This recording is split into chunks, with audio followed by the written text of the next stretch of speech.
저희들이 주님 안에 주님의 말씀이 저희들 안에 머물기를 원합니다. 오늘 이 자리에 말씀에 붙잡히는 자리가 되게 하시고, 저희들이 정과 욕심을 따라 사는 것이 아니라 성령에 따라 살며 성령에 따라 행하는 자들 될 수 있도록 하나님 지혜와 계시의 신을 부어주시어 하나님의 신비를 저희들 심령 가운데 풀어주시고, 이 세상 이 세대를 본받는 것이 아닌 하나님께서 이 시대와 역사 속에서 저희들에게 원하시는 주님의 카이로스가 드러나게 하시고, 착한 일을 감당할 수 있도록 말씀으로 저희들을 붙잡아 주옵소서. 예수 그리스도 이름으로 기도드립니다. 아멘. 오늘은 제가 이스라엘에 대한 얘기를 전하려고 이 자리에 섰습니다. 근데 이스라엘에 대한 얘기로 단정하기보다는 이스라엘과 한민족에 대한 얘기라고 볼 수 있습니다. 아마 이 유사점에 대해서는 적지 않은 분들이 들어보셨을 수도 있는데요. 저도 어제 새벽 4시까지 이 PPT를 준비하면서 저도 새로 발견하는 게 굉장히 많았는데 모르고 있었던 부분들이 꽤 있었구나라는 생각이 듭니다. 결국 하나님의 말씀을 완전히 믿지 못하는 데서 실수와 시행착오들이 생기는구나라는 생각을 하게 됩니다. 사실은 제가 이스라엘에 대해서 마음을 받은 것은 그렇게 오래되지 않습니다. 예전에도 이스라엘 강의를 많이 했었어요. 북한 강연도 하고 이스라엘 강연도 했습니다. 가장 많이 인용하는 말씀들, 시편 122편 6절에 나오듯이 예루살렘을 위하여 평안을 구하면 예루살렘을 사랑하는 자는 형통하리라. 그러니까 우리가 이스라엘을 축복하면 당연히 복을 받는다 하나님의 말씀이기 때문에 한국이 이스라엘을 축복하면 하나님의 약속과 언약을 이루어가면 당연히 복을 받게 된다. 이 정도 수준에 머물렀던 것 같습니다. 그러다가 6, 7년 전에 나라도 굉장히 어렵고 한국도 굉장히 어려워지고 저도 개인적으로 아주 어려웠던 시절이 있습니다. 여러 가지로 어려움이 있습니다만은 저는 북한 체제가 무너져야 된다는 이야기를 20년 넘게 하다 보니까 일관되게 해왔거든요. 그러다 보니 북한 체제를 지키려고 하는 사람들, 김일성주의자라고 하죠. 주체 사상파라는 사람들한테 고소고발을 굉장히 많이 당했어요. 제가 지금까지 당한 소송만 한 12억 원어치가 넘습니다. 한국 돈으로. 그러니까 경찰, 검찰, 법원을 엄청나게 불려 다니곤 했습니다. 그래서 아주 개인적으로 어려울 때 이스라엘에 예루살렘에서 컨퍼런스가 있다고요. 이스라엘 회복에 대한 컨퍼런스가 있다고 저한테 초청을 하신 거예요, 한 분이. 저는 못 간다. 이 나라가 엉망진창인데 무슨 이스라엘 컨퍼런스냐. 지금은 갈 때가 아니다라고 극구 사양을 했습니다. 근데 이분이 이제 티켓을 끊어주신 거예요. 그러니까 안 갈 수가 없게 된 겁니다. 할 일도 너무 많고 또 마음도 여유가 없어서 가지 않으려고 했는데 가게 됐어요. 가게 됐는데 이제 이스라엘 컨퍼런스를 가기 전에 예루살렘에서 미시간 지온이라는 기도의 집에 잠시 들자고 하셔가지고 미시간 지온이라는 기도의 집에 들어가서 기도를 하기 시작했습니다. 그 전까지 이스라엘은 제 머릿속에 있는 이스라엘이었는데 거기서 기도를 하는데 한 3시간 넘게 그냥 혼자 기도를 했던 것 같아요. 계속 기도를 했습니다. 그러다 갑자기 정말 말씀이 들어온다 그러죠. 하나님의 말씀이 저한테 들어오는 것 같은 체험을 하게 됐습니다. 어떤 체험인 거 아니? 그러네. 이스라엘에 대한 이야기들, 성경에 나오는 많은 이스라엘에 대한 이야기들이 저도 모르게 이 신학적인 정보가 들어가다 보니까 이 말씀대로 믿지 않았던 거예요. 성경에 정말 많은 부분들은 이스라엘의 회복에 대한 얘기인데 그걸 전혀 다른 식으로 철학적으로 이론적으로 논리적으로 해석해 왔구나라는 생각이 들었습니다. 그렇지. 가장 제가 좋아하는 말씀 중에 하나가 이사야 61장 1절인데요. 주 여호와의 영이 임하면 여호와께서 내게 기를 부으시죠. 가난한 자에게 아름다운 소식을 전하라고 하셨습니다. 가난한 자에게 아름다운 소식을 전하는데 위로하는데 위로할 때 이 말씀도 제가 이해를 못했던 거예요. 예전에는 이해를 못했던 겁니다. 나를 보내사 마음이 상한 자를 고치며 포로된 자에게 자유를, 갇힌 자에게 노임을 전파하며 여호와의 은혜의 해와 우리 하나님의 신원의 날을 전파하며 모든 슬픈 자를 위로하되. 사실 저는 이 말씀을 북한에다가만 적용을 했거든요. 갇힌 자들을 가안에서 이끌어내고 슬퍼하는 자들을 위로하고 이 나라와 민족에 대한 문제에 한정을 했었는데 분명히 하나님의 말씀은 모든 슬픈 자를 위로하되 무릇 시온에서 슬퍼하는 자를 위로하라고 명령하고 계신 겁니다. 그러니까 하나님의 말씀을 저는 말씀대로 이해를 안 했던 거예요. 제 생각이 들어갔던 겁니다. 저의 이론과 이데올로기가 들어갔었구나라는 생각이 들더라고요. 아, 그러네. 내가 왜 말씀대로 이해를 못했지? 그리고 성경을 보니까 성경의 3분의 1이 이스라엘 회복에 대한 이야기입니다. 이거 대체해서 이해하고 있었던 거예요. 저도 모르게 이 신학적인 침전물들이 들어왔던 겁니다. 대초에 말씀이 계셨고 말씀이 하나님과 함께 계셨고 그 말씀이 하나님인데 이 말씀 자체를 믿지 않았구나, 나도 믿지 않았구나라는 생각이 그냥 들어왔습니다. 제 마음속에 확 들어와 버린 거예요. 그래서 갑자기 한 3시간 넘어가면서 이스라엘에 대해서, 이스라엘 회복에 대해서 기도를 막 하기 시작한 거예요. 그리고 저는 그 예루살렘에 있는 컨퍼런스는 안 갔습니다. 그리고 이제 2주 동안 머무는 동안 기도의 집에서 말씀을 읽으면서 기도만 한 거예요. 그리고 성경을 보니까 내가 정말 잘못 이해했구나. 무릇 시온에 있는 슬퍼하는 자를 위로하라고 했는데 기도하는 워치룸에 가서 기도하면서 모든 슬픈 자를 위로하되 무릇 시온에서 슬퍼하는 자를 위로해 주십시오 라는 고백이 제 입술에서 터져 나오는 겁니다. 그리고 이 말씀이 말씀대로 믿어지기 시작하니까 우리의 씨름이 혈과 육에 대한 게 아니라고 저도 맨날 얘기하고 다녔는데 사실은 혈과 육의 싸움을 할 때가 너무나 많죠. 사람과 싸울 때도 많고. 그러나 우리의 씨름은 정사 권세 어둠의 세상 주관자 하늘에 있는 악의 영들을 상대하는 것이고, 그것이 한국이든 북한이든 미국이든 하나님의 말씀이 임하면 뒤집어지는구나. 이 말씀이 믿어지는 거예요. 모든 슬퍼하는 자를 위로하되 무릇 시온에서 슬퍼하는 자를 위로해 주옵소서라고 우리가 선포할 때 하나님의 말씀이 임하면서 그 슬퍼하는 자들이 위로받는구나라는 게 믿어지는 겁니다. 그래서 이제 그 다음부터는 이스라엘을 자주 가게 된 겁니다. 그리고 보니까 내가 생각했던 애국심이라는 것도 굉장히 편향돼 있을 수 있겠다. 내 안에 하나님의 말씀이 역사하지 못하도록, 약속과 언약이 워킹되지 못하도록 가로막고 있는 것들이 많을 수 있겠구나라는 생각이 들기 시작했습니다.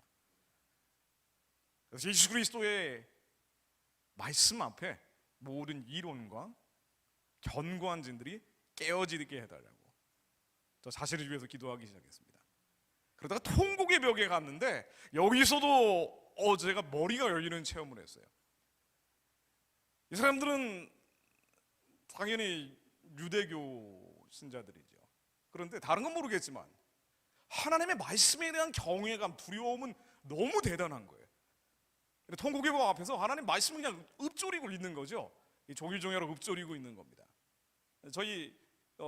저하고 이제 친한 사람들 중에 유대인들이 꽤 있습니다. 제 아이를 아주 잘 가르쳐 주셨던 대학 교수님도 유대인이세요. 은퇴하시고는 이스라엘로 가시더라고요. 근데 이분은 랍비 회당에 시나고그에 한번 가봤는데 초청을 받아서 가봤습니다. 저도 거기 가서도 깜짝 놀랐습니다. 유대인들 집회를 할 때 성경 말씀만 노인과 청년과 아이들이 모여서 토요일 오전에 모여서 말이죠, 5시간 동안 성경 말씀만 읽어요.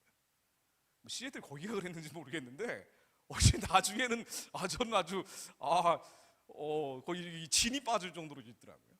성경에 대한 이 말씀에 대한 경외감, 두려움이 다른 건 모르겠지만 이것만큼은 어마어마하다. 그러면서 계속 소리로 읊조립니다. 이 사람도 소리로 읊조리잖아요.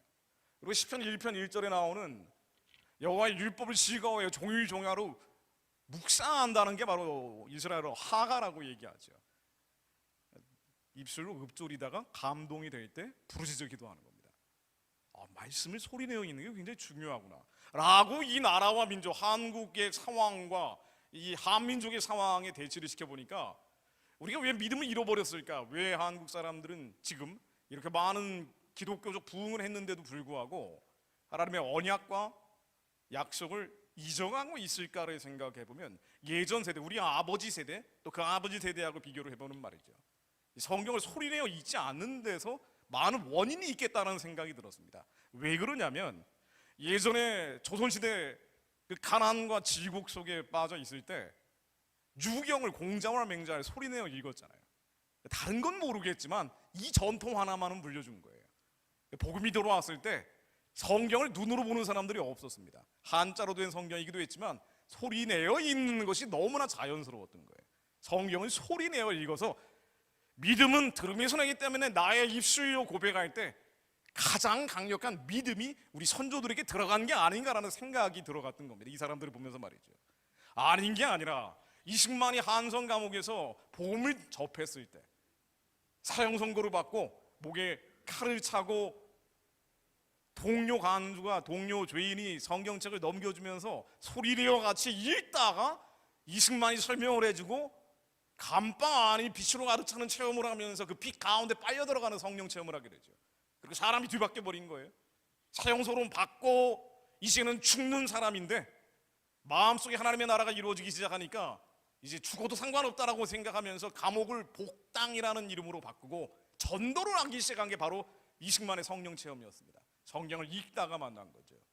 나중 3.1운동 때 민족 지도자 가운데 한 분이었던 월남 이상재 선생도 마찬가지입니다. 이분도 한성 감옥에서 멍성 밑에 있던 요한복음을 한자로 된 요한복음을 소리내어 읽다가 17번째 감옥 안에서 예수님을 만나버리죠. 이분의 믿음은 대단한 거였습니다. 3.1운동 때 일본 검찰들이 배후를 대라고 취조하고 있을 때 내 배후에는 조선 사람 2천만 명과 예수 그리스도가 있는데 보이지 않느냐라고 호통쳤던 분이기도 합니다. 이 성경을 소리내어 읽는 것, 이게 굉장히 중요하구나. 제가 온라인으로 성경학교를 하는 것도 소리내어 읽는, 그러다 감동되면은 부지적 기도하는 훈련을 저도 하고 함께 하는 것입니다. 그런데 우리가 이 말씀에 대한 경외감, 두려움들, 우리 이 말씀을 쪼개가지고 조각조각 내서 좋아하는 말씀들을 가지고 우리 생활에 적용할 때가 많지만 이 성경 말씀을 쪼개서 읽는 게 아니라 성경 말씀이 우리를 쪼개서 심령과 골수와 관절을 찔러 쪼개게 해야 되는데 얼마나 성경을 경외하지 않고 말씀을 두려워하지 않았는지 참 부끄러워지더라고요. 이스라엘 가서 제가 강하게 느꼈던 게 바로 이 부분입니다. 하나님의 말씀이 경외하고 두려워하지 않는다는 건 하나님의 약속과 언약들, 여러분들 예언 받으신 분들도 많으실 거고요. 근데 왜 이 예언이 이루어지지 않을까? 믿지 않기 때문이죠. 우리 안에 죄성이 너무 많이 남아있기 때문에 의심과 두려움들, 하나님이 약속을 주시고 나서 반드시 시험하시잖아요. 예수님도 시험 받으셨는데요, 이 후원을 위해서 나가시기 전에 사단한테 시험 받잖아요. 모세가 유대 백성들을 구하러 가기 전에 길간에서 하나님이 그를 죽이시려고 합니다. 반드시 하나님이 약속을 주시고 언약을 주시고 그 다음에 시험하시죠. 믿음을 시험하시죠. 내 말을 믿느냐, 내 말을 믿느냐, 내 약속을 믿느냐, 내 언약을 믿느냐, 내가 너한테 해줬던 얘기들을 믿느냐. 사실 저도 그런 때 이스라엘에 갔던 겁니다. 저한테 하나님이 하셨던 그 많은 약속들, 언약들, 어마어마한 예언들, 그래서 성경의 수많은 이 말씀들, 분명히 머리로는 알고 있는데 제 심령 가운데 역사하지 못했던 것이 내가 말씀을 믿지 않았구나, 언약을 믿지 않았구나, 약속을 믿지 않았구나. 이 말씀은 살아서 역사하시는 거구나. 그리고 이 말씀의 많은 부분이 있는 그대로 믿어야, 이 말씀이 있는 그대로 믿어야 되는데 그 중에 많은 부분이 이스라엘 회복에 대한 얘기구나. 이건 믿어야 되는구나. 의심의 여지가 없이 그냥 믿어야 되는 거예요. 우리 이걸 가지고 이론적으로 재단하는 순간부터 끝나는 겁니다. 망하는 거예요. 하나님이 이스라엘 회복된다고 했기 때문에 회복되는 겁니다. 이거 이유 여가 상관없는 거예요. 얼마나 많은 그 신학이라는 이름으로 머릿속이 망가져 왔는지 저도 이제 깨닫기 시작한 겁니다. 이스라엘이 회복된다고 하나님께서 말씀하셨기 때문에 회복되는 겁니다. 그 모든 쫓겨났던 나라에서 인도하여 하나님께서 그들을 땅으로 인도하여 낼 것이라고 하셨기 때문에 그렇게 되는 겁니다. 우리가 기도하는 것은 하나님의 말씀이 땅 가운데 하늘에서처럼, 하나님이 말씀하셨는데 이 하늘에서처럼 이 땅 가운데 이루어질 수 있도록 조기종회로 하나님이 그 기억이 나시도록 읊조리는 거예요.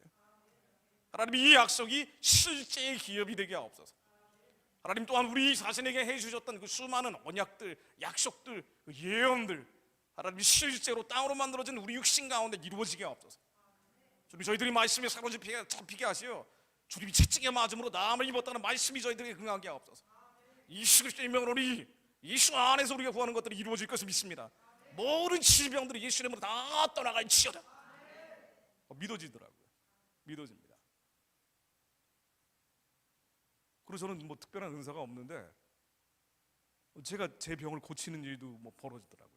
믿어지니까 하라는 거예요. 말씀이 역사하는 거예요.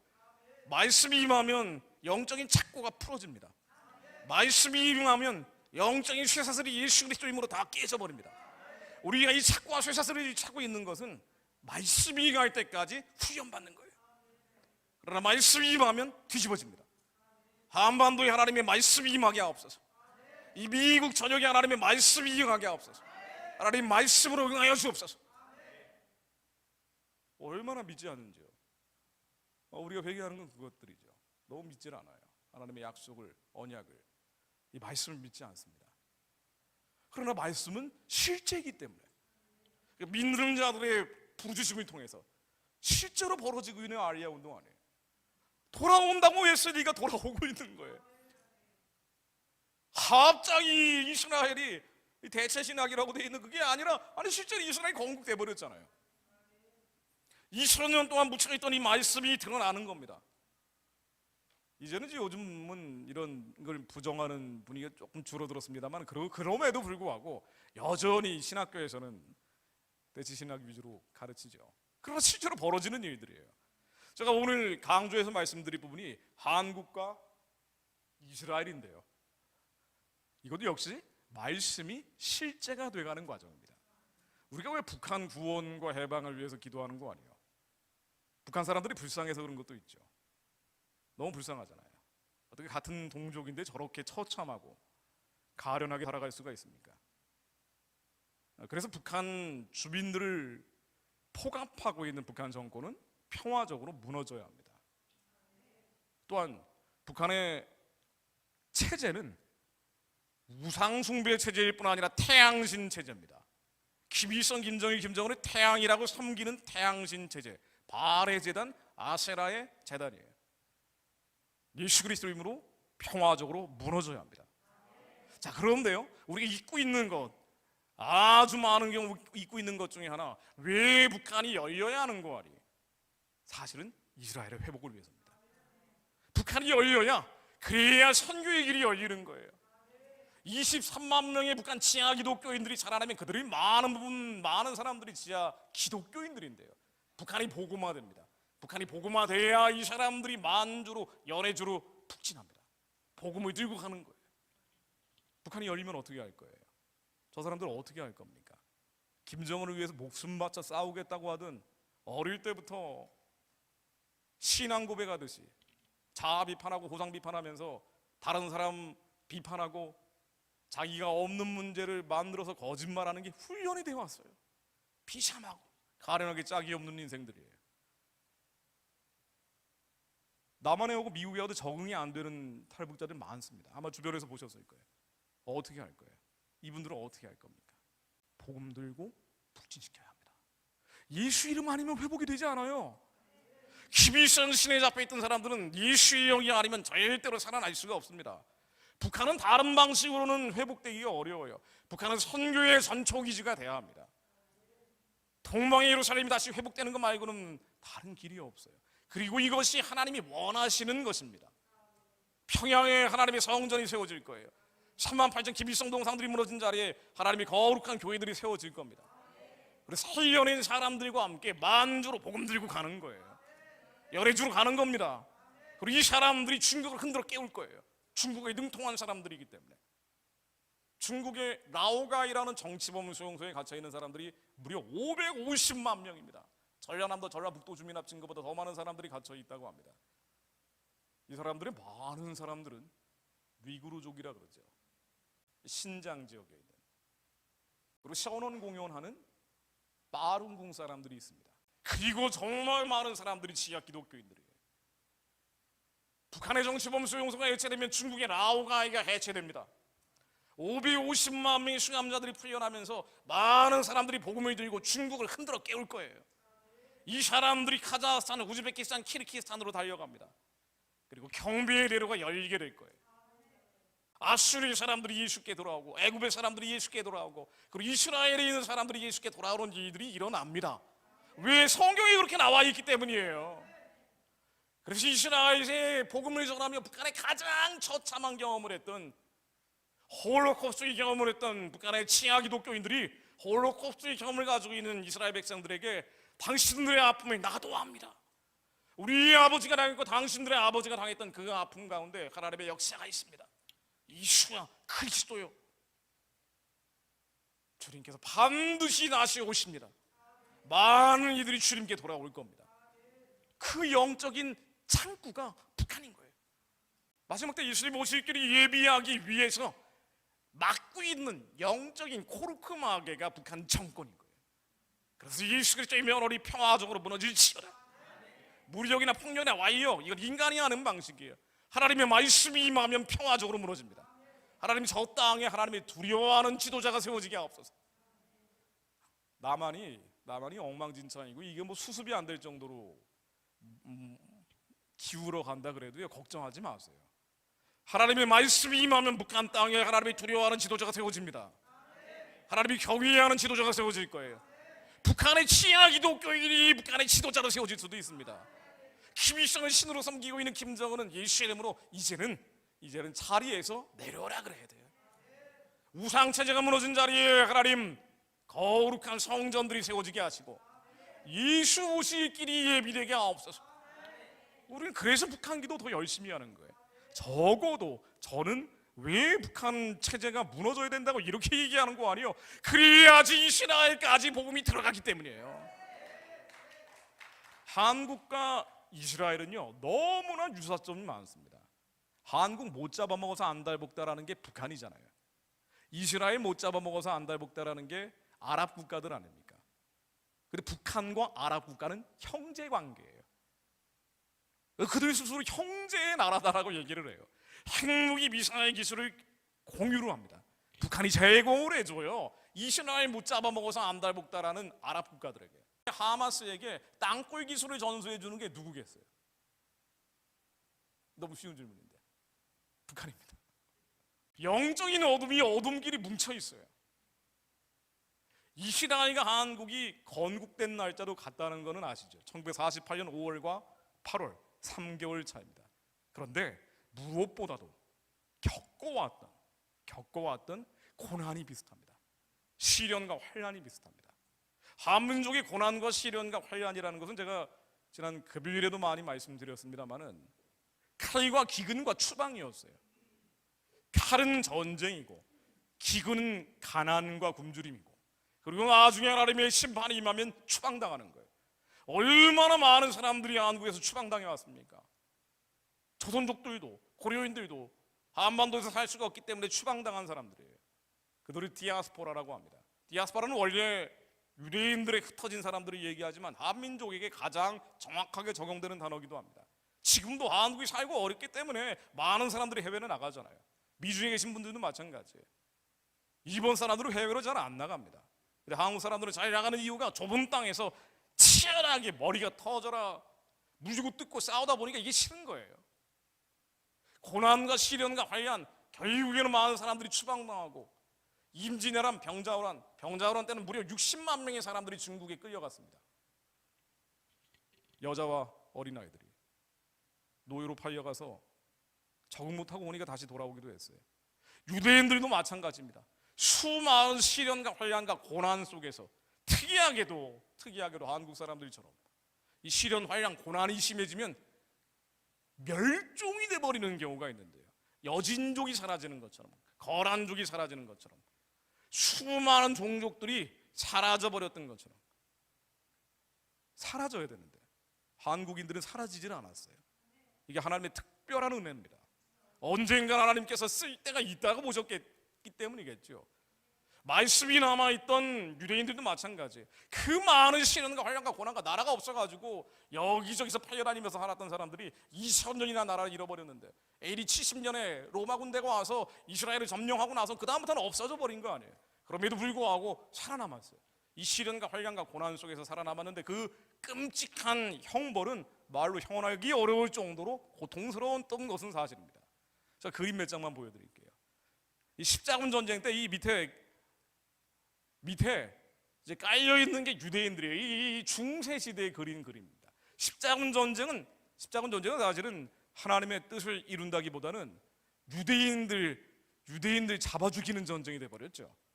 가서 이제 상업적인 목적과 정치적인 동기가 결합을 했습니다만은 가서 별게 없으니까 예수님 죽인 백성들이라고 하면서 유대인들을 죽이는 학살극들이 벌어졌어요.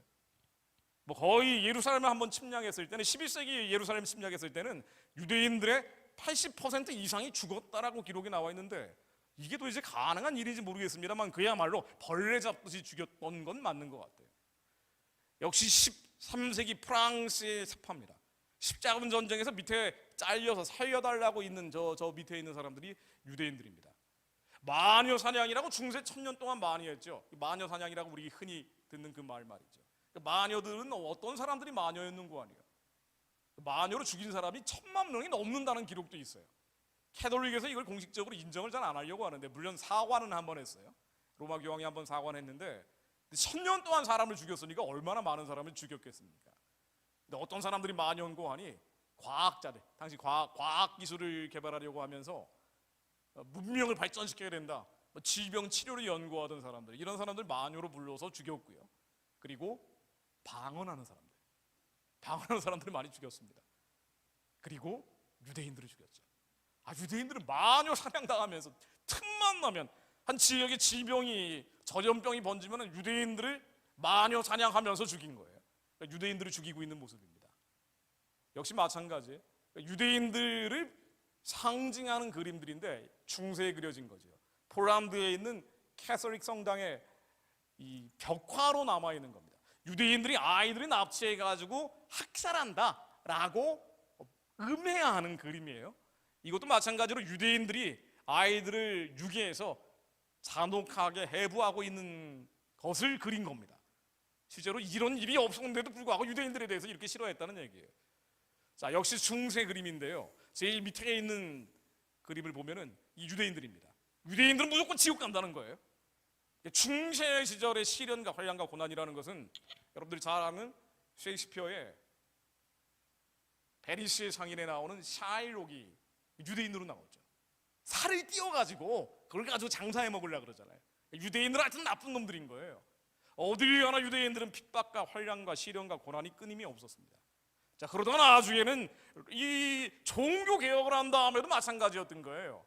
아마 아시는 분들 많이 아시겠지만은 루터가 만든 루터의 유대인들과 그의 거짓말이라는 책을 보면 이런 표현이 나오죠.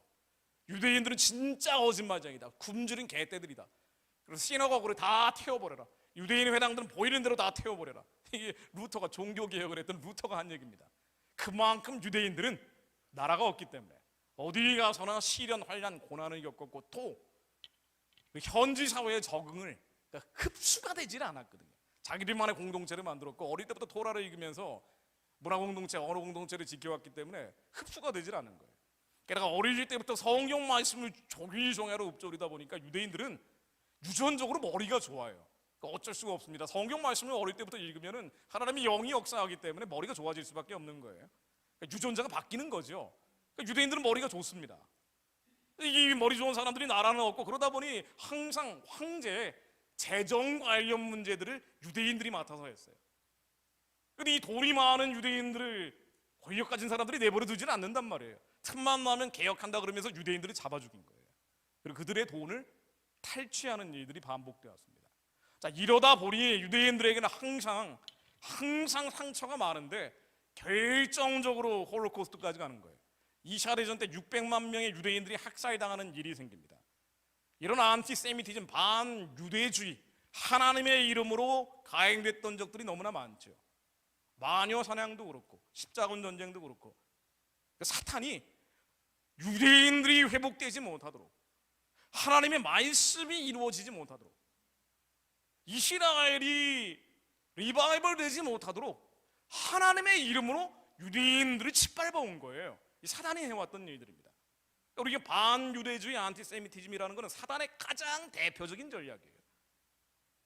사람들은 거기에 속아왔지만 하나님의 이름으로 자신들을 박해하던 역사적인 사건들을 반복해서 겪었던 유대인들은 하나님에 대한 원망이 있습니다. 아니, 하나님이 살아계시면 어떻게 이럴 수가 있냐 말이에요. 자기들은 어릴 때부터 토라는 있는데, 말씀을 읊조리는데, 구약은 믿잖아요. 예수가 그리스도인 건 안 믿지만, 근데 어떻게 하나님이 살아계시면 이럴 수가 있느냐? 탄식하고 원망하고 불평불만 갖는 경우가 많죠. 그러다 보니 유대인 가정에서 어릴 때부터 머리가 좋게 태어나서 계속 성경 공부하면서 지능 개발을 했던 똑똑한 유대인들이 자칫하면 휴머니즘으로 빠집니다.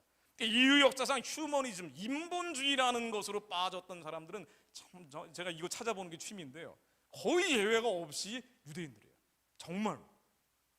이 인본주의의 가장 끝판왕이 뭡니까? 커뮤니즘이에요. 마르크시즘입니다. 공산주의. 공산주의 만들었던 사람들이 유대인이잖아요. 마르크스 자체가 유대인이에요. 그렇죠. 마르크스의 이론을 받아가지고 혁명을 했던 러시아의 레닌도 유대인입니다. 심지어 그걸 이어받았던 스탈린도 유대인이에요. 그러니까 레닌 혁명정부, 볼셰비키 혁명이 1917년에 일어나서 러시아, 제정 러시아를 소련 커뮤니즘으로 바꿨을 때 그때 내각 관료, 국장급 이상의 92%가 유대인이었대요. 그러니까 소련 공산주의는 누가 만들었냐? 유대인들이 만들었어요. 왜 유대인들이 이런 짓을 했을까? 하나님이 살아계시면 어떻게 이럴 수 있냐는 거예요. 사단이 저질러 놓은 일입니다. 하나님의 말씀이 성취되지 못하도록 가로막고 있던 거예요. 그러니까 인간이 예수가 다시 오신, 예수도 안 하는데 무슨 예수가 다시 오시냔 말이에요. 그 믿지를 않는 거예요.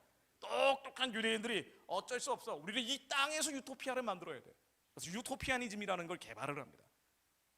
중세 시절이거나 아니면 특히나 르네상스 이후에 휴머니즘, 인본주의라는 것이 유럽의 예전의 로마, 그리스 문명을 다시 끄집어 올려서 르네상스라는 걸 했잖아요. 이걸 주도했던 사람들이 바로 유대인들이에요. 눌려있던 유대인들이, 야, 하나님은 무슨 어러죠? 우리는 인간의 힘과 능력을 가지고 좋은 세상을 만들어야 돼, 이상사회를 만들어야 돼 라고 하면서 언제나 유토피아를 만들겠다고 말은 하면서 지상천국을 만들겠다고 말은 하면서 말이죠. 유토피아를 만들겠다 그러면서 지상천국을 만들겠다고 하면서 항상 지상지옥을 만들어냈던 게 유대인들이에요.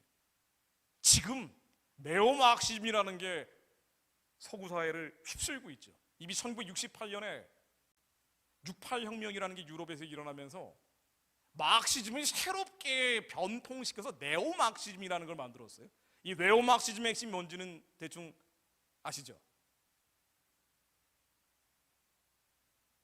예, 네오마르크시즘의 핵심은 동성애 혁명입니다. 왜냐하면 마르크스가 공산당 혁명을 쓰고 무슨 얘기를 했냐면요, 마르크스가 정말 잔인할 정도로 똑똑한 사람이었던 것 같아요. 혁명을 하려면 반드시 가정을 해체하라 그랬어요. 가정 해체 이론을 들고 나온 겁니다. 그러니까 마르크스의 평생 동반자이자 재정적 물주였던 엥겔스, 마르크스 엥겔스라고 그러잖아요. 이 엥겔스가 썼던 가정에 대한 책이 따로 있어요. 이 얘기를 보면은 가정이 무너지지 않으면은 절대로 혁명이 되지 않는다고 돼 있어요. 가정이 어떻게 무너지느냐? 어떻게 가정이 무너지느냐? 가정이 무너지지 않으면 자본주의가 무너지지 않기 때문에. 자본주의는 어떻게 유지되느냐?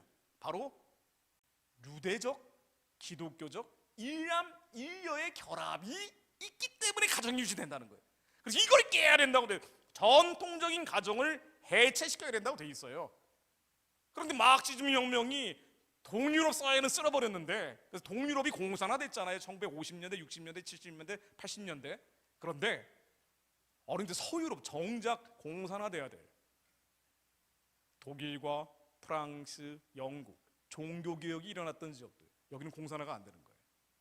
그래서 1968년에 68년도 혁명을 일으킨 이 마르크시스트들이 모여가지고 왜 우리가 실패했느냐? 우리가 뭘 놓쳤을까? 왜 이 서유럽 사회는 공산화가 되지 않을까? 한참 고민을 하다가 고민을 했는데요, 이 사람들이 고민을 할 때 연구해가지고 막 모여가지고 맨날 세미나하고 그랬는데 다 히브리어로 했대요. 유대인들이어가지고. 머리 좋은 애들이 유대인들이에요. 이 공산주의자들이 유대인들이었던 거예요. 얘네들이 모여가지고 어떻게 해야 되느냐라고 고민을 하다가, 그러네, 가정이 무너져야 되는데, 가정이 무너져야 교회도 무너지고, 교회가 무너져야 국가가 무너지고, 그래야지 진정한 이상사회가 온다고 본 거예요. 그래서 들고 나온 게 전통적인 가정의 해체입니다. 이게 네오마르크시즘의 핵심적인 이슈예요.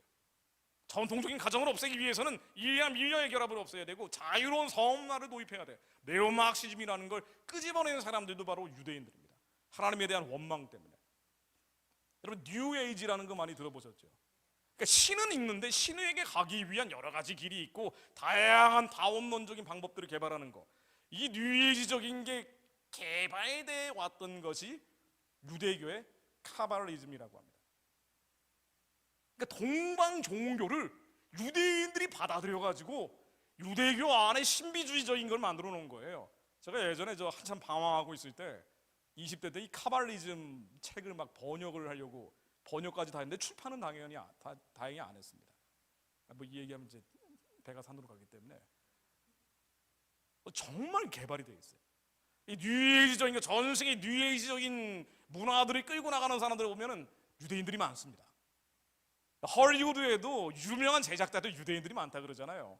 왜냐면 유대인들이 뉴욕이나 해안가로 동부 지역으로 와가지고 처음 정착하면서 너무 힘드니까 밤에 영화 같은 걸 보고 위로를 삼았고 그 사람들이 또 영화를 제작하고 그랬다 그러는데 그건 역사적인 배경이고 실제로는 이들의 영적인 코드가 잘 맞았기 때문에 뉴에이지적이에요. 그러니까 하나님을 아는데 하나님께 가기 위한 어떤 신적인 요소, 영혼에 대한 갈망은 있는데 좋게 가야 된다는 목적은 있는데 가기 위한 방법이 예수 그리스도 아닌 다른 것들을 찾아다니는 사람들, 머리가 좋기 때문에 이 사람들이 유대인들이 많습니다. 자, 그래서 하나님의 말씀 예레미야 31장 31절 말씀처럼 나 여호와가 말하노라 보라 날이 이르리니 내가 이스라엘 집과 유다 집에 새 언약을 세우리라.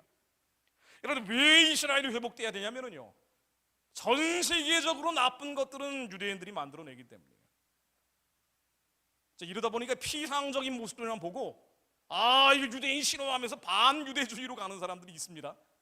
여러분들 잘 아는 프리메이슨, 일루미나티 뭐 이런 논리들이 사실은 거기에서 파생된 것들이에요. 이스라엘 사람들을 프리메이슨, 일루미나티로 동일시하고 이들은 모두 하나님을 대적하는 세력으로 등치시켜버리는 거예요. 근데 실제로 역사적인 크로스 체킹을 해야 되고 하나님이 어떻게 역사하셨는지를 검증하고 이야기를 해야 되는데 그냥 마구잡이로 유튜브에서 이야기하다 보니까 등치시켜 이야기하는 경우가 있습니다만은 이스라엘 사람들과 프리메이슨, 일루미나티는 전혀 다른 개념이에요. 그 안에서 파생돼 나온 또 다른 하나님을 대적하는 이론 체계입니다. 그러나 우리 알아야 될 것은 뭔가 아니요. 이스라엘 유대인들이 회복되지 않으면 끊임없이 하나님을 대적하는 이론과 이데올로기 견고한 진들을 만들어낼 수밖에 없다는 거예요. 이스라엘이 회복이 돼야 그래야지 그들이 하나님께 돌아와야 그래야 하나님을 대적하는 모든 이론이 무너져 버립니다. 그래야 하나님께서 저 땅에 주 예수여 어서 오시옵소서 찬송 받으시는 일이 말씀대로 이루어지는 거예요. 여러분 이 말씀들이 하나님 이스라엘 집과 유다 집에 새 언약이 세워진다는 이 말씀이 하나님 유대 백성들에게 임하게 하옵소서. 우리는 하나님의 말씀이 임할 수 있도록 기도하는 거예요. 기도하지 않으면 그 피해는 우리가 봅니다. 공산주의로 보고요, 신공산주의로 보고요, 마르크시즘으로 네오마르크시즘으로 보게 되어 있습니다. 하나님의 말씀이 이루어진다는 것은요 믿는 사람들이 부르짖기 때문인데 유대인들이 하나님께 상처를 받았음에도 불구하고 하나님의 말씀이 이루어질까 믿는 사람들이 남아있었기 때문에 이 렘넌트들이 이 말씀이 성취하기 위한 노력들이 드디어 세상이 끝으로 가기 시작하면서 점점 뚜렷해지는 현상들이 벌어집니다. 그게 바로 시오니즘이에요. 이 시오니즘도 이게 뭐 논쟁하다 보면 한두 끝도 없어요. 이거를 프리메이슨, 일루미나티 논리하고 그대로 빼맞춰가지고 얘기하는 사람들이 워낙 많기 때문에 역사적으로 검증 안 하고 마구잡이로 얘기하는 건데요. 그래서 이게 사실관계를 보는 것과 반유대주의 한 끗 차이가 있습니다. 우리가 기준 삼는 것은 하나님의 말씀이에요. 하나님의 절대적인 말씀입니다. 말씀만이 순결하기 때문에 말씀만이 완전합니다. 말씀만이 전략적입니다. 하나님의 말씀만이 성취될 것이라고 믿어야 되고 우리가 봐야 되는 건 하나님께서 어떻게 말씀을 성취하셨냐예요. 이스라엘 사람들은 매우 불쌍한 사람들이에요. 왜냐하면 많은 똑똑한 유대인들이 하나님을 떠나버렸기 때문입니다. 그러므로 그들에게 복음이 들어가야 되는 거예요. 그들이 예수 그리스도를 믿어야 되는 겁니다. 이 말씀이 성취되면서 드디어 19세기에 여러분들 아마 잘 아실 거예요. 시오니즘 대회라는 게 처음으로 열리게 됩니다. 테오도르 헤르츠리라고 유명한 사람이죠. 이스라엘 돈의 화폐에도 나와 있는 이스라엘 건국의 정신적 아버지라고 불리는 사람이에요. 원래 언론인인데 이 사람은 유럽에서 당시 유대인들은요 다 기독교인으로 불렸습니다. 왜냐하면 기독교인이 아니라고 하면은 굉장히 피해를 많이 받기 때문에 다들 기독교인이었어요. 이 사람도 기독교인입니다. 실제로 신앙은 어느 정도였는지는 알 수는 없어요. 그러나 기독교인으로 여겨졌던 테오도르 헤르첼이 드디어 시오니스트, 이스라엘의 진짜 이스라엘 땅에 이스라엘이 세워지지 않으면 우리들의 고통은 끝이 없을 것이다. 그 유명한 유럽의 드레피스 사건이라고 있습니다. 유대인이기 때문에 피해를 받은 사건이 있어요. 드레피스 장교라고 하는 사람이 프랑스의 장교인데 유대인이기 때문에 박해를 받은 사건을 경험하면서 야, 이스라엘이라는 나라가 실제로 만들어지지 않으면 이 고난은 끝이 없을 거야. 그러면 우리 시오니즘이라는 것을 정리를 해서 고토로 다시 돌아가야 된다. 유대인들이 예전 이스라엘 땅으로 돌아가서 나라를 성경 말씀대로 세워야 그래야지 우리의 고난은 끝이 난다 라고 하면서 만들어진 게 세계 시오니스트 대회예요. 이 헤르셀이 얘기했던 내용입니다. 이스라엘 땅에서만 우리가 다시 이스라엘 땅으로 돌아가서 유대민족은 그때 다시 하나님과 그분의 선지자들을 발견할 것이며 메시아에 대한 깊은 향수를 느끼게 될 것이다. 메시아를 진짜로 알게 될 것이다 라고 하면서 이 시오니즘이라는 게 만들어졌다는 거예요. 그리고 이 사람에게 가장 강한 영향을 미쳤던 사람이 윌리엄 헬러모크라고 합니다. 이 사람은 유럽의 전통적인 목사였어요. 이 사람하고 계속 얘기하면서 나온 게 시오니즘이에요. 그러니까 성경 말씀을 성취해야 된다, 언약을 성취해야 된다라고 나온 고토 회복 운동이 드디어 19세기 말에 시작이 된 겁니다. 자, 이 운동 결국 하나님의 말씀을 성취하는 것인데요. 이 시오니즘이 시작이 되면서 사실 그리 오래되지 않은 시간, 물론 그 가운데 홀로코스트 600만 대량 학살이라는 끔찍한 비극을 겪었습니다만은 1897년에 바젤에서 시오니즘이 시작된 이후에 약 50여 년 만에 실제로 이스라엘이 건국되는 역사가 일어나는 거예요. 이스라엘 건국은 하나님의 말씀이 2000년 만에 성취되는 일들이 벌어지는 겁니다. 그리고 이 아리아 운동으로 연결되는 거예요. 근데 특이한 건 뭐냐면요, 한국의 역사와 연결시켜서 우리가 보게 되는 특이점은 뭔 거 아니에요? 싱귤레러티라고 그러죠. 특이점이 있습니다. 이 기간 동안에 바젤 선언이 있고 이스라엘 건국이 되는 이 50여 년의 기간 동안에 하나님의 약속이 성취되기 시작하니까, 하나님의 약속이 성취되는 게 뭐예요? 하나님의 언약과 약속이 성취되는 많은 부분들이 이스라엘이 회복되고 고토로 돌아오고 이스라엘이 다시 세워진다는 얘기인데, 이것이 실제가 되기 시작하니까, 하나님의 언약들이 실제가 되기 시작하니까 전 세계적으로 풍기기 시작한 거예요. 영적인 각성운동이 함께 일어나기 시작한 겁니다, 이 기간에. 그래서 2차 대각성운동, 미국이 1차 대각성운동이 있고 2차 대각성운동이 있었잖아요. 2차 대각성운동 이후에 2차 대각성운동이 19세기 중반부터 찰스 피니를 중심으로 미국을 휩쓸고 그 여진이 남아있는 바로 그때, 드디어 20세기 초반에 들어서면서부터 구약적인 약속의 성취가 이루어지기 시작하면서 부흥운동이 일어나는 거예요. 미국에서 캔사스 베들에서 방언 터져서 막 20세기 처음으로 방언 대폭발 사건이라 그러죠. 1904년에 웨일즈 부흥, 여러분들 잘 아시는 웨일즈 부흥, 1906년 아두사 부흥, 부흥운동이 함께 말씀이 흥하는 일들이 벌어지기 시작하는 겁니다. 왜 그러냐면 하나님의 약속을 믿는 사람들이 기도하니까 하나님의 약속이 성취되는 거예요. 이방인들의 충만한 숫자가 채워지기 위해서 복음이 전파되기 시작하는 겁니다. 폭발적으로 전해지는 거예요. 그리고 이 폭발적으로 복음이 전해지는 과정에 가장 강한 덕을 본 나라가 바로 한국이었던 거예요. 1907년에 평양 대붕운동이 일어납니다. 바로 이 역사 속에서 벌어진 일이에요. 그리고 이 평양 대붕운동으로 일제가 35년 동안 조선을 병탄했음에도 불구하고 그 끔찍한 시련과 환란과 고난 가운데서도 하나님의 약속을 믿는 사람들이, 언약을 믿는 사람들, 말씀을 믿는 사람들이 보존돼서 그 사람들이 하나님의 언약과 약속과 말씀이 실제가 될 것이라고 기도한 결과 35년 동안 그 박해 속에서도 기도한 결과 드디어 1945년 8월 15일 날 대한민국이 건국이 됩니다. 이스라엘 건국되고 3개월 뒤에 이스라엘은 토라에 손을 얹고 구약적인 분위기 속에서 건국이 됐고요. 대한민국은 예수 그리스도 이름으로 하나님께 기도하면서 세워집니다. 그 사실은 당연한 게요. 그들의 넘어짐이 세상의 풍성함이 되며 그들의 실패가 이방인의 풍성함이 되거든 하물며 그들의 충만함이려. 하물며 그들의 충만함이려. 우리가 이 말씀을 읽으면서 그냥 넘어갈 때가 많지만 유대인들이 돌아오기 시작하면 더 많은 사람들이 하나님께 돌아온다는 얘기예요. 그들이 넘어졌는데도 불구하고 많은 이들에게, 유대 백성들 말고 수많은 이방의 잡족들에게 복음이 전해졌는데 그들이 하나님께 돌아오기 시작하면 더 많은 사람들이 돌아온다는 얘기입니다. 이게 한국에서 벌어졌던 역사예요. 대한민국은 그 과정에서 건국이 된 겁니다. 제가 지난 금요일날 말씀드렸기 때문에 이 부분은 간략하게 사진만 보여드리고 넘어가겠습니다. 한 가지 여러분들이 유념하시면서 볼 포인트는요, 지난번에는 그냥 보셨을 것이고요,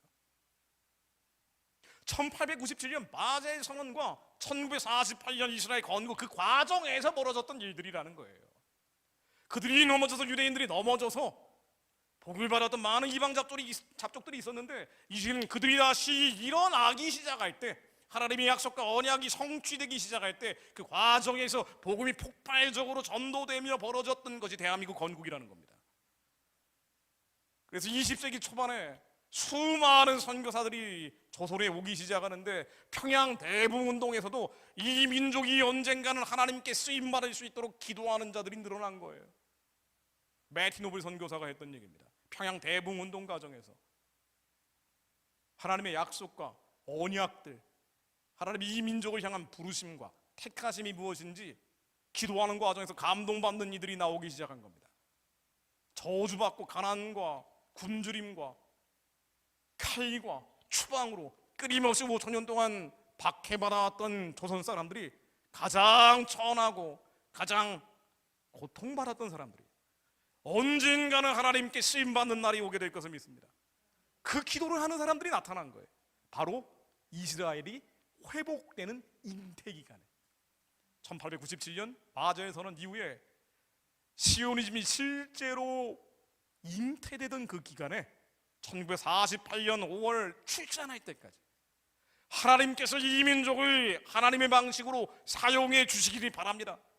넘어졌던 그들이 다시 일어서면서 하나님의 약속이 성취되기 시작하면서 하나님의 놀라운 일들이 이 민족에게도 벌어지는데, 그 중에 대표적인 언더우드 선교사 같은 경우는 새로운 한국을 바라보면서 1902년 이 땅의 나라가 망해가고 있는 바로 그때, 일사조약 맺어지기 3년 전에 세상 사람들은 한국에 소망이 없다, 희망이 없다라고 절망하고 있을 때 하나님의 마음을 받은 사람들, 하나님의 약속과 언약을 받은 사람들은 언젠가는 새로운 한국이 만들어질 것을 믿습니다. 이분이 학생 자원운동, D.L. 무디의 학생 자원운동 설교하시면서 한 얘기예요. 미국의 많은 청년들을 모아놓고, 내가 조선에서 선교사로 일을 했는데 나는 그냥 의미 없이 향방 없는 기도를 한 것이 아닙니다. 지나온 말자치를 보면 미래의 환상을 보게 되는데, 우리 앞에 놓여져 있는 그 미래의 환상, 하나님이 주신 판타지는 새로운 한국입니다. 이 새 한국은 바로 기독교 한국입니다. 언젠가는 조선이 기독교 한국이 될 것입니다. 사실은 이분들은 감각적으로 느꼈지만요, 저희들 풀어서 얘기하면 바로 이 시기에 이스라엘이 건국되기 위해 잉태되는 기간이었어요. 하나님의 구약적인 언약들이 성취되는 기간이었습니다.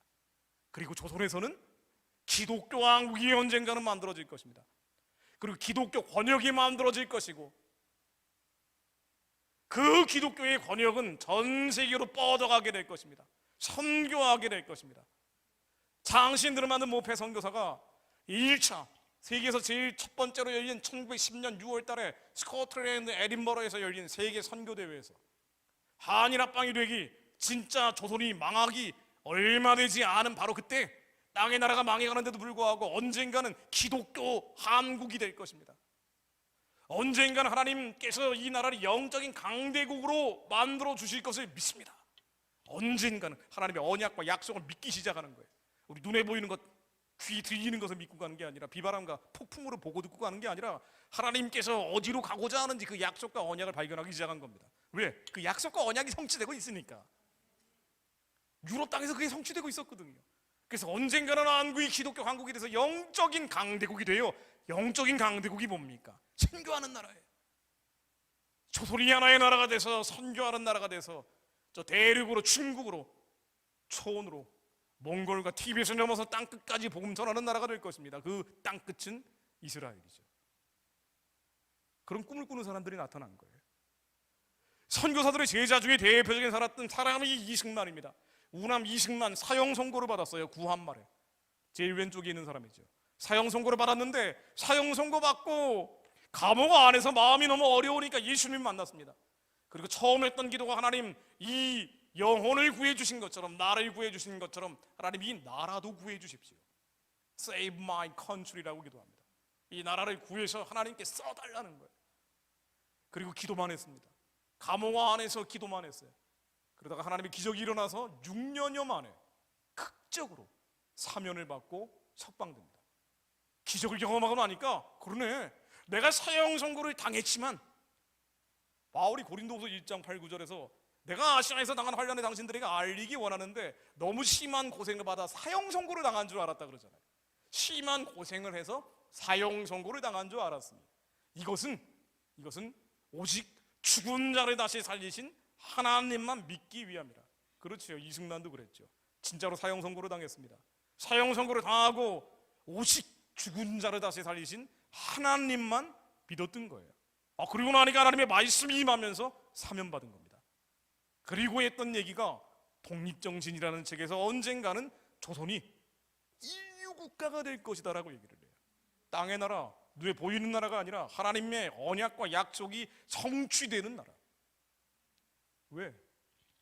우리가 이스라엘이라는 창으로 보면은요, 하나님의 말씀이 중동지방에서 성취되고 있으니까 하나님의 말씀은 성취되는 거예요. 우리가 오래 참지 못하고 인내하지 못하기 때문에, 우리가 의심하기 때문에 성취되지 않는 것이지만 믿는 자들이 있으면 성취되는 겁니다. 그래서 이 약속이 성취되는 것을 믿으면서 1613년에는 모페 선교사나 언더우드 선교사가 했던 얘기처럼 언젠가는 이 조선이 영적인 강대국이 되고 복음을 전하는 나라가 되는데, 중국을 전하고 일본을 전하고 세계의 평화를 전하는 나라가 될 것입니다. 실제로 지금 나라가 망했는데도 불구하고 저 감도 만주 지방에 가면 복음을 전하는 사람들이 그렇게 많이 볼 수 있습니다. 그러면서 얘기하기를 흥미로운 얘기를 했죠. 하나님이 한국 백성을 이스라엘 백성같이 특별히 택하여 주시어, 동방의 이스라엘이라는 얘기가 여기서 나옵니다. 마지막을 향해 갈 때 동방의 이스라엘로 하나님이 한국을 택하시어 세계에 선교하는 나라로 세우게 해달라고 기도하는 사람들이 나타난 거예요. 일제시대 독립운동했던 사람들은 태반이 기독교인입니다. 언젠가는 하나님께서 한국을 독립시켜 주시어 기독교 나라가 되게 하시고, 기독교 나라로 복받는 데서 그치는 게 아니라 하나님의 선교 사명을 감당하는 나라가 해 주십시오. 땅끝까지 복음 전하는 나라가 되게 해 주십시오. 이 기도하는 사람들이 일제 일본 천황을 태양신으로 섬기는 건 받아들일 수 없었던 거예요. 그래서 독립운동한 겁니다. 그래서 일제한테 고문당하면서도 계속 싸웠던 거예요. 백오인 사건의 태반이 기독교인이었어요. 3.1운동의 호소문, 공식적인 호소문이 기도문입니다. 하나님 당신을 믿습니다라고 하면서 태극기 들고 나온 게 3.1운동이었어요. 실제로 역사책에 그렇게 기록이 되어 있습니다. 하나님이 한국 땅에 행하신 역사를 지금 인본주의자들이 싸그리 모아다가 쓰레기통에 버리고 있지만, 하나님이 놀라운 기적을 행하신 역사들을 들여다보면요, 한국은 하나님이 세우신 나라예요. 이스라엘을 하나님이 회복시키셨던 것처럼 하나님은 대한민국을 기도 속에서 잉태시키셨고, 기도하는 사람들을 통해서 3.1운동을 일으키고, 3.1운동의 민족 지도자 33인 가운데 절반 이상이 기독교인으로 채우게 하시고, 3.1운동 이후에 장애 임시정부가 만들어질 때 장애 임시정부 헌법에 이 나라는 하나님이 세우셨다, 신의 국의 건설에 기초했다라고 하나님이 세우셨음을 명확하게 헌법에다 못을 박아버렸습니다. 하나님이 하신 것이기 때문에 이 나라가 가야 될 길은 반드시 선교하는 나라입니다. 미국의 조선의 독립을 호소하기 위해서 갔던 사절단이 미국 사람들에게 왜 조선이 독립해야 되느냐라고 호소할 때 이 나라가 독립해야 되는 이유는 기독교를 전 세계에 보급하는 데 있습니다. 기독교를 보급하는 것은 땅끝인 예루살렘에 복음이 들어가는 것을 의미하는 거예요. 그래서 대한민국이 만들어져야 된다고 하나님의 언약과 약속을 믿는 사람들이 등장한 겁니다. 광복이 됐을 때 하나님이 두려워하는 사람들, 경외하는 사람들은 남쪽으로 모이고요, 하나님이 두려워하고 경외하지 않는 자들은 북쪽으로 모여들었습니다. 영적으로 남북이 갈라져 버렸어요. 남한은 하나님을 아는 사람들이 모이고 북한은 하나님을 모르는 사람들이 모여들었습니다. 인본주의자들이 잔뜩 모여든 게 북한이고요, 신앙 좋은 사람들이 남쪽에 모여들었어요. 한반도 위성으로 사진을 찍으면 남쪽은 환하고 북쪽은 까맣게 나오는 것처럼 영적으로 갈라져 버렸습니다. 그리고 이 남쪽에 모였던 사람들은 하나님의 약속과 언약을 믿었던 사람들이에요.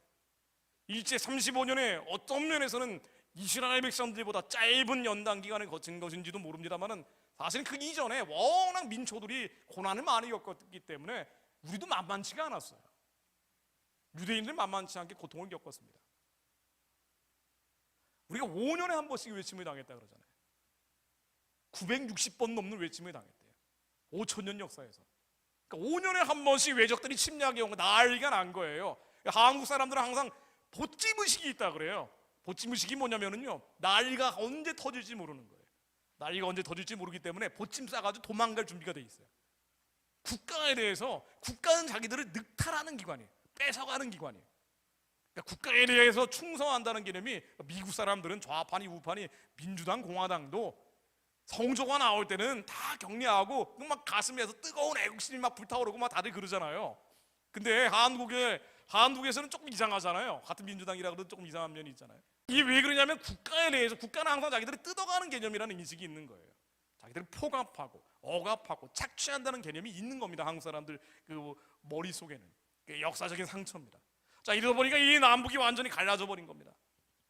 남한에 모였던 사람들은 하나님을 두려워하는 사람들, 하나님을 경외하는 사람들, 약속과 언약이 성취되는 걸 믿는 사람들, 그 사람들이 모여서 기독교 나라를 만들어야 된다고 다들 얘기하기 시작했고요, 1948년 11월 서울에 있는 정동 제1교회에 모여서 20만은 기독교 입국론을 담대하게 선포하고, 김구도 경찰서 10개 만드는 것보다 교회 하나 만드는 게 더 중요하다고 선포하고요, 상해 임시정부의 부수반이었던 김규식 선생도 우리가 반드시 성경 위에 나라 만들어야 침략받지 않는 강대국이 됩니다라고 선포합니다. 한경직 목사님, 이윤영 목사님, 신앙의 자유로 찾아온 많은 목회자들이 남한에서 우리는 반드시 예수 이름으로 나라 만들어야 합니다. 그렇게 만들어진 게 1948년 5월 31일 대한민국의 초대 의회입니다. 대한민국 이 의회를 처음 시작할 때 하나님께 드리는 나라와 민족을 위한 기도문을 통해서 일제시대 임시정부의 헌법에 나오듯이 모패 선교사의 기도, 언더우드 선교사의 기도, 이승만의 기도에 나오듯이 하나님께서 언젠가는 이 나라를 평화를 전하는 나라로 사용해달라고 기도했던 그 기도의 제목들이 들어갑니다.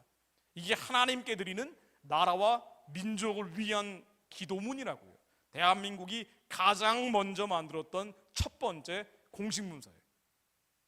이 오피셜 다큐멘터에 대한민국 가장 국회에서 가장 앞페이지에 실리게 하셨어요. 하나님께 드리는 나라와 민족을 위한 기도문 3가지 기도하죠. 하나님 민생에 복락을 주십시오. 우리에게 복을 주십시오. 너무 가난하니까.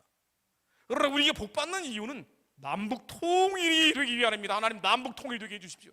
왜냐하면 우리 민족이 하나님께 받은 부르심이 그것이기 때문에, 복음 전하는 거니까, 세계 평화를 전하는 거기 때문에 하나님 남북 통일이 되게 해주시고, 그리고 이 나라가 세계 평화를 이루는 나라가 되게 해주십시오. 평화를 위해 기도합니다.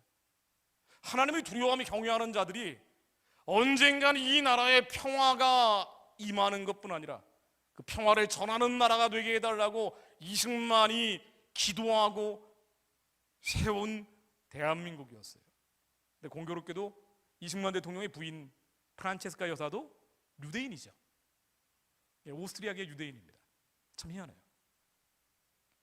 그러나 하나님의 약속과 언약을 기억하는 사람들이 있었어요. 나라가 제일 세계에서 가난한 나라로 태어났음에도 불구하고 이 말씀이 성취될 것이라고 믿는 사람들이 남아있었던 거예요.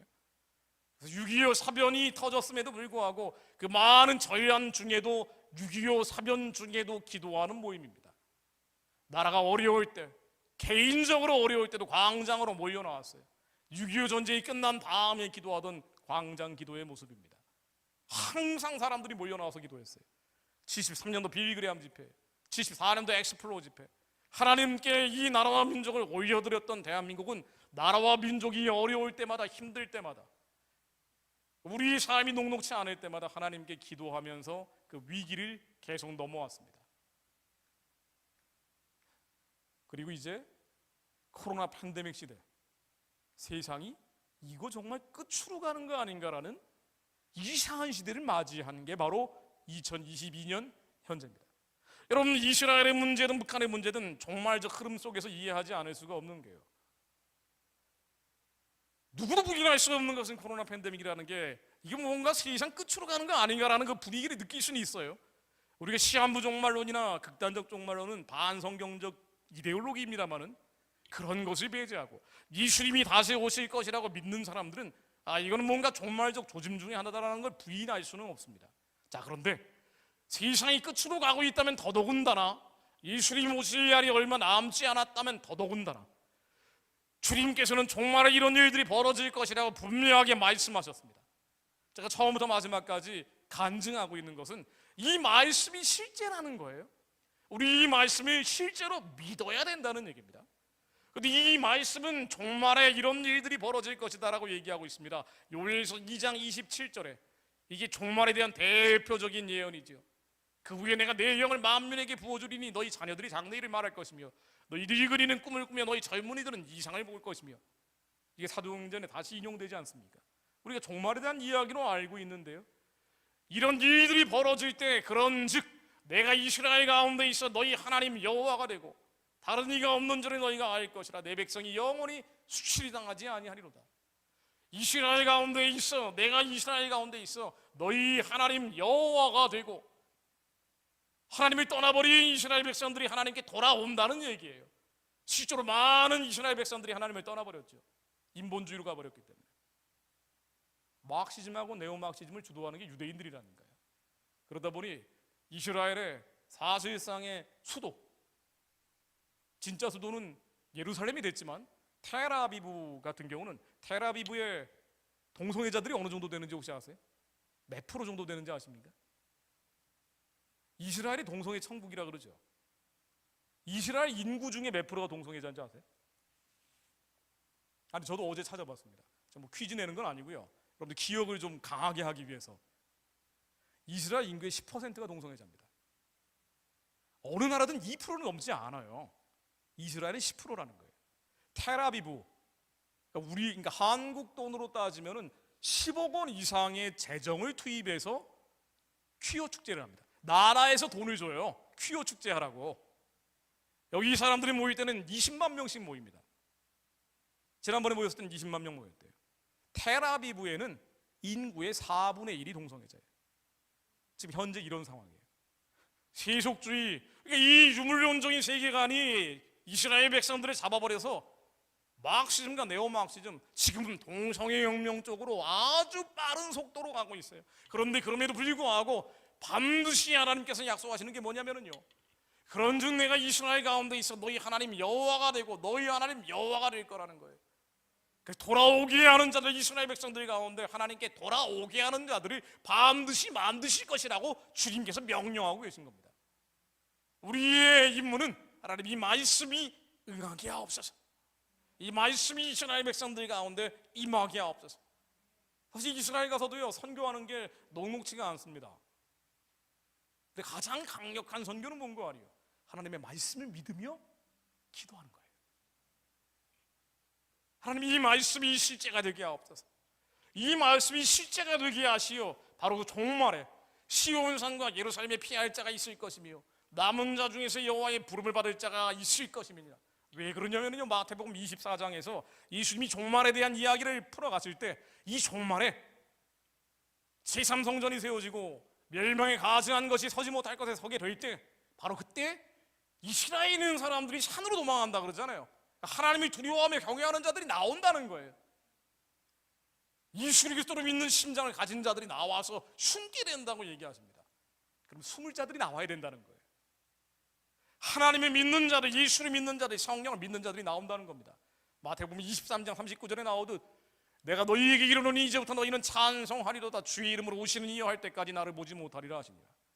주의 이름으로 오시는 이여, 찬송을 부르는 자들, 이스라엘 백성들 가운데 나온다는 거예요. 이제 결론을 내리겠습니다. 근데 이걸 누가 할까요? 이 이스라엘 백성들의 회복을 누가 감당할까요?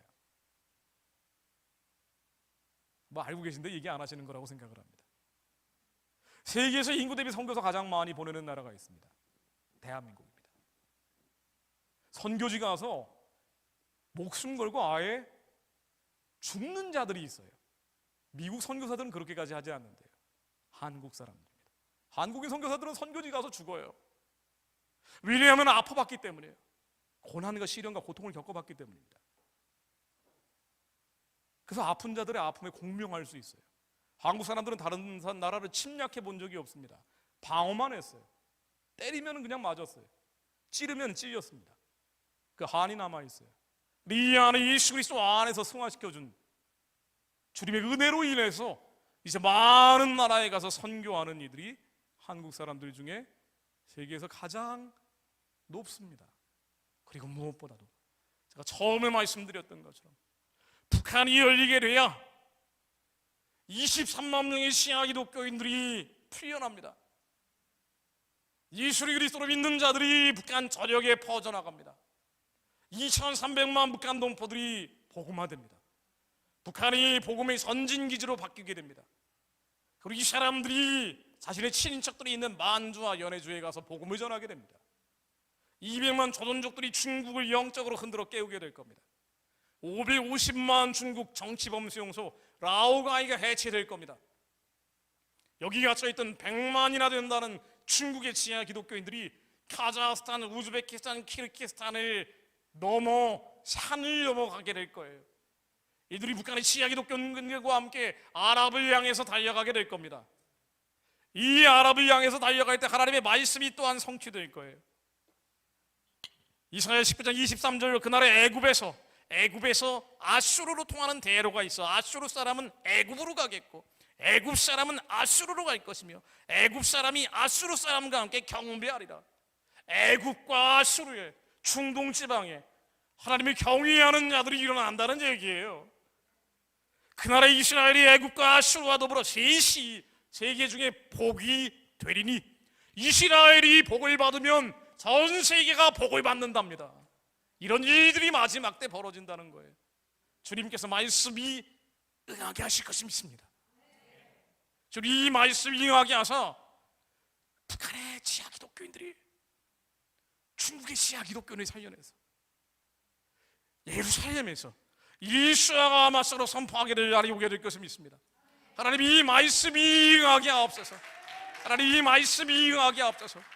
복된 좋은 소식을 전하는 자들이 하나님 한국의 전세계 디아스포라 기독교인들이 북한의 지하 기독교인들과 함께 산을 넘어 기쁜 소식을 예루살렘에 전하는 자들이 되게 하옵소서.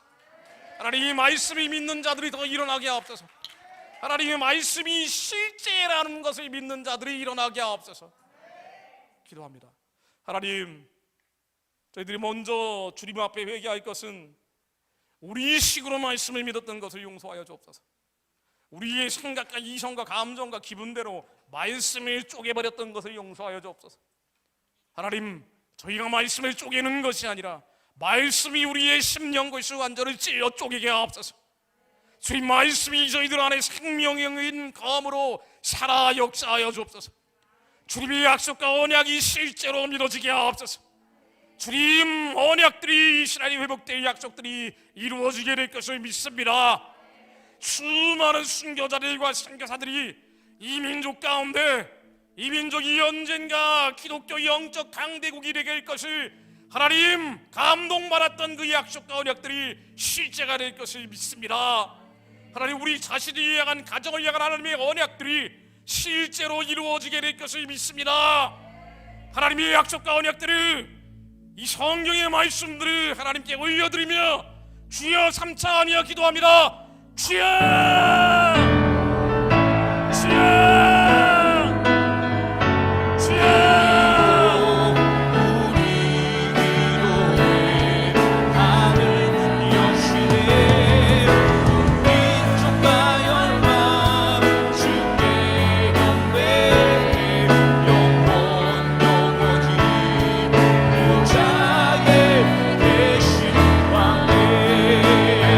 하나님 말씀에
하나님, 먼저 저희들이 회개할 것은 하나님의 약속과 언약과 말씀을 우리 식대로 믿었던 것을 용서하여 주옵소서.